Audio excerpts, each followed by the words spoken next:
ये तो मैं तो मानता ही हूँ कि आप भगवान या मतलब ब्रह्म या किसी न किसी ईश्वर स्वरूप में मानते होंगे।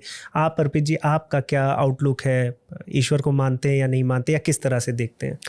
मेरे हिसाब से ईश्वर किसी भी तरह से साबित नहीं होता है। हाँ। तो जब अगर कोई चीज़ साबित नहीं हो रही है तो फिर मैं उस पर कैसे बिलीव करूँ? मेरे लिए फिर बिलीव करने का कोई फिर पॉइंट नहीं बचता है। तो फिर मैं यही कहता हूँ कि भाई मैं नहीं बिलीव कर सकता। तो आप अपने आप को, मतलब मैं नहीं जानता हूँ, आप एथीस्ट बोलते हैं या एग्नोस्टिक बोलते हैं, किस?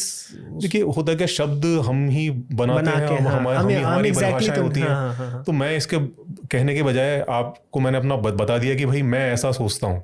तो फिर जैसे अब इसको आप किस परिभाषा में फिट कर सकते हैं ये दर्शक डिसाइड करें। नहीं वो, लेकिन फिर मैं ये जानना चाहता हूँ कि जैसे बहुत से समय ऐसे होते हैं, जैसे बहुत से लोग बोलते हैं अभी मैंने मतलब ये आप ईश्वर नहीं है ऐसा मानते हैं, या ईश्वर है इसका कोई एविडेंस नहीं है इसलिए आप ईश्वर नहीं मानते हैं? कोई एविडेंस नहीं है तो फिर मेरे पास बिलीव करने का कोई पॉइंट नहीं है। भाई किसी चीज पे बिलीव करने के लिए कुछ एविडेंस तो होना चाहिए ना। बट इसमें भी दो पोजीशंस हैं। एक ये कि आप ईश्वर को नहीं मानते हैं क्योंकि कोई एविडेंस नहीं है। एक ये पोजीशन होती है कि ईश्वर पक्का नहीं है, इसके लिए आपके पास खूब सारे आर्गुमेंट्स हैं, आप उस चीज को एडवोकेट करते हैं। नहीं भाई देखो, जो चीज साबित ही नहीं है उसके ना होने का कोई एविडेंस भी कैसे देगा? पहले तो उस चीज के होने का कोई सबूत होना चाहिए ना। अब जो चीज साबित ही नहीं है किसी तरह से, आप उसके ना होने का कहां से सबूत लाओगे? नहीं, ये उतना सिंपल नहीं है, क्योंकि ऐसे भी लोग हैं जो ऐसा प्रूव करने की कोशिश करते हैं कि देयर इज क्रिएटर, फिजिक्स वगैरह का यूज करके। ऐसे भी लोग हैं जो ऐसा प्रूव करने की कोशिश करते हैं कि देयर इज नो क्रिएटर, कोई क्रिएटर हो ही नहीं सकता। ऐसा नहीं, एब्सेंस ऑफ एविडेंस की बात नहीं कर रहा हूं मैं, हो ही नहीं सकता, चीजें रैंडम बनी है। जैसे क्रिएशन में जो है वो दो पक्ष हैं। एक ये कि चीजें जो है वो रैंडमनेस से बनी है, और एक है डिजाइन से बनी है। तो अगर आप ये मान रहे हैं कि डिजाइन से बनी है तो आप थीस्ट हैं। अगर आप ये मान रहे हैं कि रैंडमनेस से बनी है तो आप गॉड की पोजीशन में एथिस्ट हैं। अगर आप ये मान रहे हैं कि कैसे बनी है वो मुझे नहीं पता है लेकिन गॉड में नहीं मानूंगा, तो आप हाँ, मेरा प्रश्न अब क्लियर करेगा। आप अपनी लाइफ के पर्पस कभी सोचते हैं बैठ के, या कभी ऐसा हुआ कि कहाँ मैं उलझा हुआ हूँ, कहाँ फंसा हूँ? ऐसे प्रश्न आते हैं कि नहीं आते? एथिस्ट को मैं, आपके एथिस्ट लोगों को मैं जानना चाहता हूँ कि आपके दिमाग में आते ही नहीं क्या ये प्रश्न कि हम कहाँ फंसे हुए, क्या कर रहे हैं, और उसका कुछ रीजन ऐसा आता ही नहीं क्या? आता है ना, क्यों नहीं आता? तो उसके क्या, आप किस तरह से उसको फिर हम बायोलॉजिकली देखते हैं भाई, जो अगर मैं यहाँ पर हूँ तो कुछ बायोलॉजिकली हुआ है पास्ट में जिसकी वजह से मैं यहाँ पर हूँ। तो अब हूँ तो फिर इसको जिंदगी को जीना ही है, और जीना है तो फिर जो अच्छा, जो बेटर से बेटर मैं कर सकता हूँ, जो अच्छे से अच्छा कर सकता हूँ खुद की बेहतरी के लिए और अपने आसपास के लोगों की बेहतरी के लिए, वो करना है। और जहाँ तक रैंडमनेस वाली बात है, इसमें एक चीज़ है कि हम ये कह देते हैं कि रैंडमली हो गया, जबकि ऐसा नहीं है। अब देखो, नेचर के अंदर लॉज हैं, रैंडम नहीं है, लॉज फ्लक्चुएट नहीं कर रहे कि ग्रेविटी ऐसे ऐसे हो रही है। जो लॉ है वो है, तो दैट मीन्स कि एक प्लेग्राउंड सेट है, उसके कुछ लॉज हैं। तो अगर लॉज हैं तो फिर रैंडम नहीं रह गया वो। तो अगर आप जैसे थ्योरी ऑफ एवोल्यूशन जिस चीज़ को एक्सप्लेन करती है, वो बड़ी ब्यूटीफुल चीज़ है कि चीज़ें जैसे कहते हैं ना कि रैंडमली लाइफ इमर्ज हो गई या रैंडमली लाइफ इवॉल्व होती चली गई। रैंडमली नहीं हो रहा, वो उसमें डिज़ाइन है, और वो डिज़ाइन नेचर के लॉ से गवर्न है। जो नेचर है उसको शेप कर रही है। पर क्वेश्चन ये तो है क्या आप नेचर को वो डिवाइन फोर्स मान सकते हैं? डिवाइन फोर्स मानने की क्या जरूरत? जब नेचर है तो फिर डिवाइन कहाँ रहेगा? मतलब आप एक उसको लीडिंग पोजीशन दे रहे हैं ना कि नेचर का जो लॉ है, जो रूल्स आप बता रहे हैं कि जो सेट है वो एक्सीडेंटली सेट हुए या एक सोची समझी एक प्लानिंग के तहत हुए, ये क्वेश्चन है। अभी जैसे मैंने इन्फ्लेशन थ्योरी की बात की थी, तो इटर्नल इन्फ्लेशन थ्योरी को माने दैट मीन्स कि फिर ऐसे बहुत इनफाइनाइट यूनिवर्स हो सकते हैं जो कि डिफरेंट लॉज के साथ एग्जिस्ट करते हैं। तो अगर हम एक लकी यूनिवर्स के अंदर हैं तो फिर उसमें कोई डिजाइनर की जरूरत ही नहीं है। नहीं, हम तो एक अगर इस पर्सपेक्टिव से देखें कि हमारा जो यूनिवर्स है उसके डिज़ाइनर की ज़रूरत नहीं है, हम कलेक्टिव बबल्स को देख लें एक बार। हम अपने यूनिवर्स को देखेंगे तो हमें तो लगेगा कि ऐसे बहुत से हैं, फिर वो हमें वहाँ पे फ्यूटाइल एक अटेम्प्ट लगेगा कि हम अपना ही क्यों देखें, इतने हैं। लेकिन हम कलेक्टिवली पूरे बबल्स को देखें और सोचें कि क्या इनका जो सोर्स है वो एक्सीडेंट है कि एक सोची समझी कोई मतलब इंटेलिजेंस है। मैं ये नहीं कह रहा हूँ वो 4 हाथ और 4 पैर वाले भगवान होंगे या वो कोई अब्राहमिक गॉड होंगे, मैं उस पर जाता ही नहीं हूँ। मेरा ये है ही नहीं कि मैं प्रूव करूँ कि शिव जी हैं या श्री राम जी हैं, या मैं एक इंटेलिजेंस की ही बात कर रहा हूँ। तो उसमें आपका क्या बिलीफ है? कि इसमें ना फिर एक चीज़ फंसती है जाकर कि जब हम ये कहते हैं कि कोई इंटेलिजेंट क्रिएटर होगा, तो हम ये मानते हैं कि कोई ऐसा है जो कि भाई जो रचनाकार है अपनी रचना से तो कॉम्प्लेक्स ही होगा, है ना। वो ऐसा तो होगा नहीं कि वो सिंपल होगा एंड रचना उसकी कॉम्प्लेक्स होगी। क्योंकि जो कुम्हार है अगर वो घड़े को बनाता है तो कुम्हार तो ज़्यादा कॉम्प्लेक्स है, तभी तो वो घड़े को बना पा रहा है।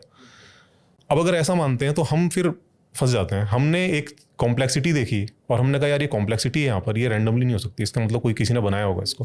हमने उसको एक्सप्लेन करने के लिए एक और कॉम्प्लेक्स चीज़ की कल्पना कर ली।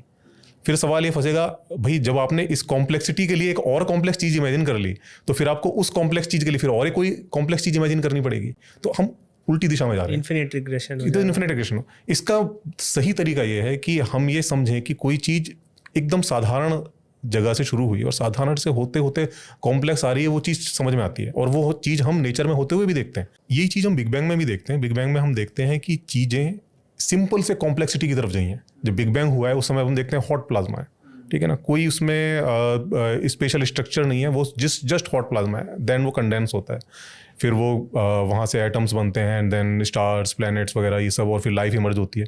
तो वहाँ पर हमें एक चीज़ देखने को मिलती है कि चीज़ें सिंप्लिसिटी से कॉम्प्लेक्सिटी की तरफ जा रही हैं, न कि उल्टा जा रही हैं। हम इमेजिन ये कर रहे हैं क्योंकि हमने चीज़ों को अपने हाथों से देखा है बनाते हुए, तो हमें लगता है कि भाई जैसे ये चीज़ें बनी हुई हैं वैसे मे भी हो सकता है इसको किसी ने बनाया हो। इसका मैं आंसर देना चाहूँगा इन्फिनिट रिग्रेशन वाली जो बात है कि अगर मतलब अभी हम एविडेंसेस पर नहीं जा रहे हैं, अगर हम एक बार मान लेते हैं कि सृष्टि को बनाने वाला ईश्वर है तो फिर ईश्वर को किसने बनाया? और यदि ईश्वर को किसी और रचनाकार की आवश्यकता नहीं है तो फिर ब्रह्मांड को क्या है? ब्रह्मांड को क्यों है? अगर ईश्वर अपने आप स्वयंभू हो सकता है, फिर वहां पे जाके वो बोल देते हैं कि ब्रह्मांड ही ईश्वर तो ब्रह्मांड क्यों नहीं अपने आप हो सकता? तो ये तब आ रहा है जब हमने एक्चुअल में आस्तिक लोगों का क्लेम समझा ही नहीं है। यदि आप वैदिक फिलॉसफी की बात करेंगे या जो डिज़ाइन आर्ग्यूमेंट भी देते हैं, क्रिएटर आर्ग्यूमेंट भी देते हैं मॉडर्न साइंटिस्ट में भी बहुत सारे लोग, तो वो आर्ग्यूमेंट ये रहता है, या स्पेशली सनातन का आर्ग्यूमेंट दूं तो वो ये रहता है कि ब्रह्मांड को ईश्वर ने फंडामेंटली बनाया नहीं है। जो मैटर है, जो तत्व है, उसे ईश्वर ने नहीं बनाया है। ईश्वर भी नित्य है, ब्रह्मांड का पदार्थ भी नित्य है। क्रिएटर की आवश्यकता यहाँ नहीं है, क्रिएटर की आवश्यकता कहीं और है। तो जो यूनिवर्स जिस फिजिकल मटेरियल से बना है, जिस फंडामेंटल चीज से बना है, जिसे दर्शन में प्रकृति कहते हैं, वो भी नित्य है, वो पहले से है। उसे ईश्वर ने अपने प्रोडक्शन हाउस से प्रोड्यूस नहीं किया है, इसलिए किसी भी चीज को फंडामेंटली हम क्रिएट नहीं कर सकते हैं। वो पहले से है, वो इटर्नल है। बात यहाँ आती है कि जो ब्रह्मांड है वो एक अरेंजमेंट है, वो अरेंज्ड है, वो एक क्रिएशन है। ईश्वर कोई संरचना नहीं है, वो अरेंजमेंट नहीं है।